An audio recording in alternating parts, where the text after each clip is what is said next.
एक बार एक छोटा बच्चा माँ से रूठ गया और रूठ क्या गया, माँ ने डांट दिया घर के पिछवाड़े में। क्योंकि बच्चे यदि गलत काम करें तो माँ को सही रास्ते पे भी तो लाना होता है, गलत मार्ग में न जाए, इसलिए माता पिता की ये जिम्मेदारी होती है। अब डांट दिया तो बुरा लग गया, बुरा लग गया तो वो अपने घर के पिछवाड़े में एक जंगल था, उस जंगल में जाके बोलता है, मम्मी आई हेट यू।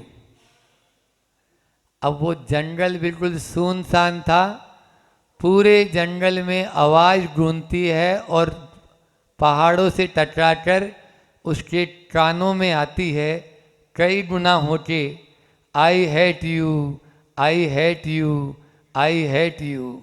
जैसे इको होता है ना आपके इधर माइक में, एक बार बोल दो तो कितनी बार तक चलता रहता है, ऐसे वहाँ पर भी वो इको जैसे हो गया।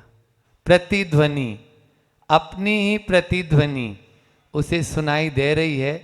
लेकिन अबोध बालक था, उसने ये देखा कि मैंने मम्मी से घृणा की, उनसे ईर्ष्या की, हेट किया, तो जंगल के सारे पशु पक्षी, पेड़ पौधे, पहाड़, नदी नाले सब मेरे से हेट करने लग गए हैं, घृणा करने लग गए हैं। और ये वही आवाज़ आ रही है। आके तुरंत माँ के आंचल में आके रोने लग गया, माँ मुझे क्षमा कर दो, मैं आपसे घृणा किया तो सारे के सारे लोग मेरे से घृणा करने लग गए हैं। क्या बात हो गई, ऐसी ऐसी बात हुई। अच्छा तो तुम अब मेरे से प्यार करता है ना, तो अब तुम जाके फिर से बोल आई लव यू, तो आवाज़ आ जाएगी। वो जंगल में फिर से जाके बोलता है, मम्मी आई लव यू, चारों तरफ से आवाज़ आती है I love you, I love you. ये है, हम घृणा करेंगे तो घृणा मिलेगा और प्रेम करेंगे तो प्रेम मिलेंगे। ये हमारे ऊपर, विगत दिनों में यही चर्चा प्रतिदिन अपन कर रहे हैं कि कर्म हमें कैसा करना है। जो हमारे अपने सुख दुख हैं वो हमारे ही अपने हैं, किसी दूसरे के दिए हुए नहीं हैं। और सुख दुख वैसे ही होते हैं जैसे सूरज उगता है और शाम को अस्त हो जाता है, कभी धूप कभी छांव हो जाती है, कभी लाभ तो कभी हानि हो जाती है, और कभी हार तो कभी जीत हो जाती है। ये सब अपने ही कर्मों का लेखा जोखा है। इसलिए हमें अब इसको स्थायी मान लेंगे तो भी गलत धारणा है कि सुख हमेशा के लिए आके बैठ गया है, तो आप गलत धारणा में जी रहे हैं। और दुख भी आके स्थायी रूप से, अब मेरे पास में तो अरे महाराज जी आप क्या जानो, हमने तो कभी सुख देखा ही नहीं, ऐसा हो ही नहीं सकता है। क्योंकि असाता कर्म का मैक्सिमम उत्कृष्ट स्थिति कितनी है? हाँ नहीं, असाता कर्म की वो केवल असाता ही असाता रहेगा, तो भी मतलब एक समय के बाद में उसको, एक समय अवधि है, उस समय अवधि के विरण में, चाहे वो 6 महीने चाहे 1 साल, उसके बाद में वह साता का उदय आएगा। और साता भी हमेशा नहीं रहेगी, सर्वार सिद्धि के देवों को हमेशा साता नहीं रहती है। 6 महीने के बाद में एक समय के लिए साता आना जरूरी है, क्योंकि उत्कृष्ट उसका स्थिति कितनी है? 6 महीने। इसलिए साता भी स्थायी नहीं है और असाता भी स्थायी नहीं है। दोनों को स्थायी नहीं मानने वाला ही सुखी हो सकता है, और दोनों को जो स्थायी मान लेगा वो हमेशा के लिए दुखी हो जाएगा। एक आदमी है, मार्ग में चला जा रहा है, 2 मित्र हैं, और वो दोनों धूप से परेशान हुए, थोड़ी सी छाया मिली, खड़े हो गए पेड़ की छाया में। अब देखो कैसी सोच होती है। एक ने ये सोचा कि अरे अब तो बहुत धूप है, आगे मैं कैसे चलूँगा, वो संक्लेश में जी रहा है। और दूसरा एक ये है, नहीं नहीं, जैसे अभी छाया मिली है वैसे ही अपन थोड़ा सा और चलेंगे, मंजिल के पास पहुंचेंगे, फिर कोई पेड़ मिलेगा, अपन खड़े हो जाएंगे छाया में। वो प्रसन्नता में, छाया में खड़े होने के बाद में भी दुखी है वो व्यक्ति। क्यों? अरे अभी तो कितना है, पूरी की पूरी धूप ही नजर आ रही है। वो अपने परिणामों में केवल मात्र संक्लेश धारण किया हुआ है। और ये है कि नहीं, अपन थोड़ा चलेंगे, अभी यहाँ विश्राम कर लेते हैं, फिर थोड़ा चलेंगे, फिर पेड़ मिलेगा, फिर वहाँ पर विश्राम कर लेंगे। तो ये हमारे ऊपर निर्भर है कि हम छाया में रहकर भी संक्लेशित हो रहे हैं या आनंद का अनुभव कर रहे हैं। इसलिए अपने सुख के उदय में जब छाया मिल रही है तो आप आगे आने वाले उस दुख को पहले याद मत करो। हम होता क्या है, या तो दो चीज़ें होती है, सुख के जब उदय आता है उसके अहंकार में इतने ज़्यादा गाफिल होते हैं कि दूसरे का दुख दिखता ही नहीं है। और जब दुख हमारे ऊपर, दुख का पहाड़ टूटता है, तो इतना ज़्यादा गाफिल हो जाते हैं कि अब आशा की किरण ही छोड़ देते कि अब मुझे सुख भी मिलेगा। वो सुख की आशा ही नहीं रख पाता है और सही पुरुषार्थ ही नहीं कर पाता है। इन सुख और दुख को अपन कैसे स्थायी रख पाएं, कैसे उसमें स्थायी तो रहेंगे नहीं, लेकिन सुख के क्षण ज़्यादा हो जाएं और दुख के क्षण कम हो जाएं, इतना तो कर ही सकते हैं। स्थायी तो दोनों ही नहीं है, हमने बता दिया है। बात अभी चर्चा चल रही है कि सुख के क्षण जो है वो अपने ज़्यादा हो जाएं और दुख के क्षण कल अपन ने असाता कर्म के जो आश्रव के कारण थे, जिनके कारण असाता कर्म आता है, उनको अपन देखे थे, आज साता वालों को देख लेते हैं।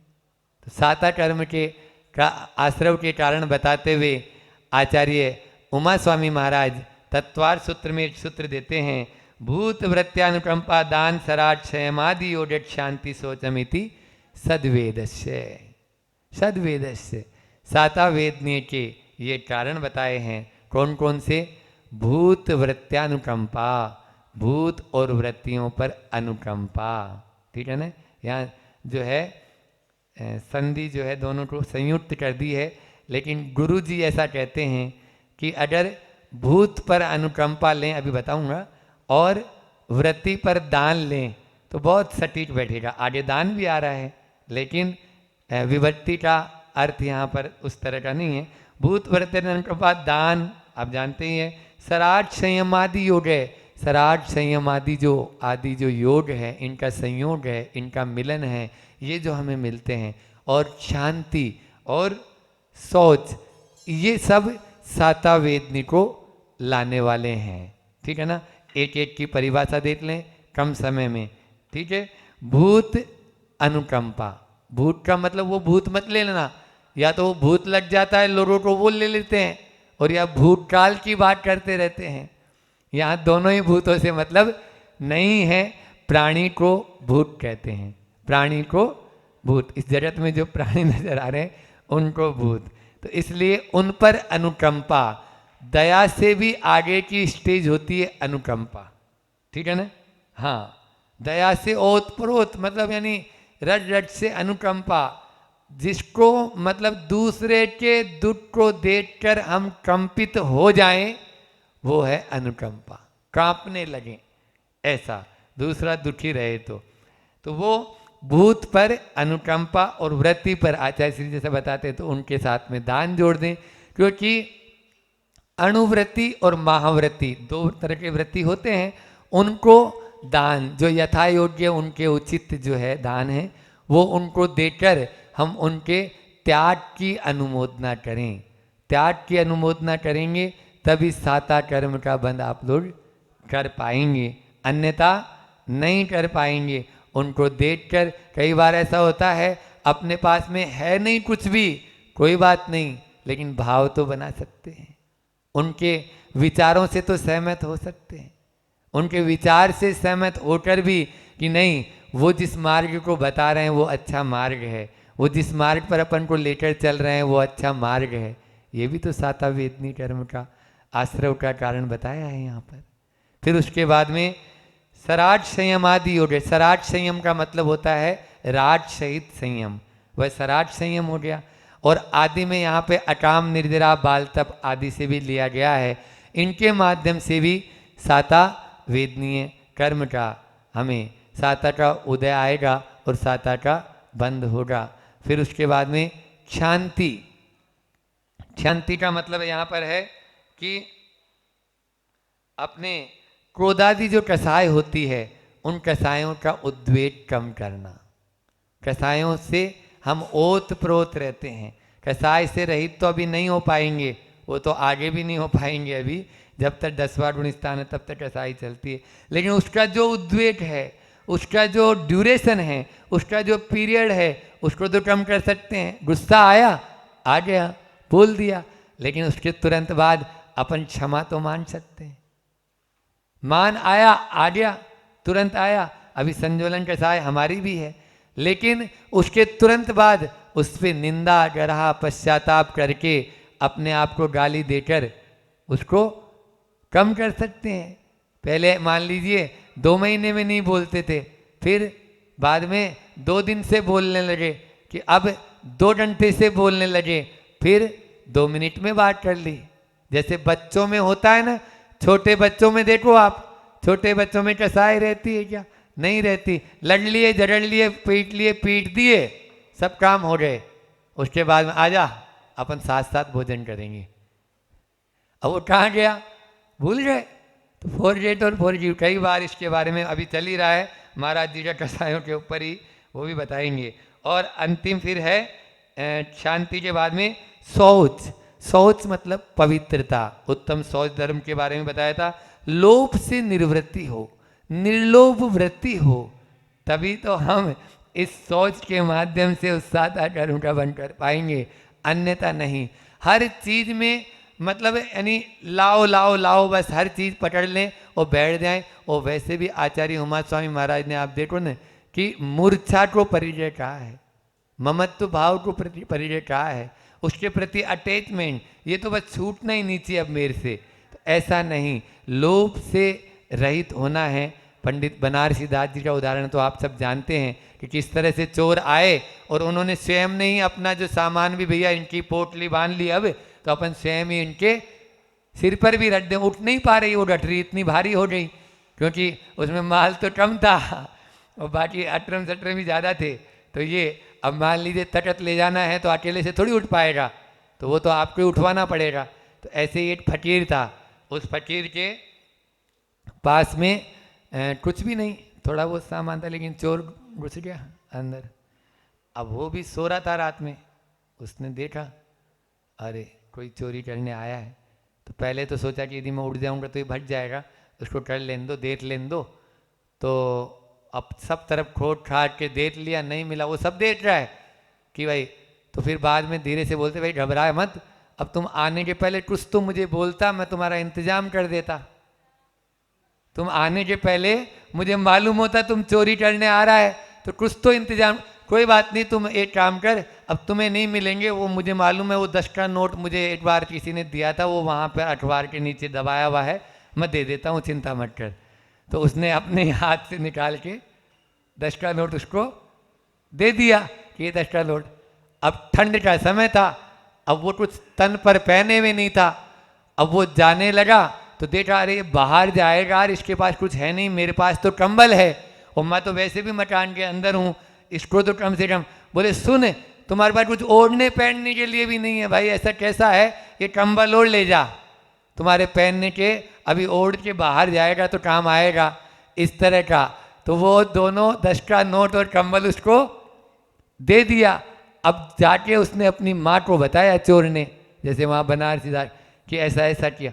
अरे तुम किसके यहाँ चला गया था और खुद ही तुम्हें दे दिया, बताओ, और तुम ले भी आया उसका माल, वापस दे के आओ। जिसकी निर्लोभ वृत्ति होती है उसका माल भी कोई ले जाएगा तो उसकी वृत्ति भी निर्लोभता की ओर ही चली जाती है। समझ में आ रहा है? निर्लोभ वृत्ति वाला, जैसे निर्लोभ वृत्ति मेरी है, मैं वचन बोल रहा हूं तो आपकी भी निर्लोभ वृत्ति होएगी। और मैं स्वयं उसको कर नहीं पा रहा हूं, तो आपके ऊपर प्रभाव पड़ेगा क्या? नहीं पड़ेगा।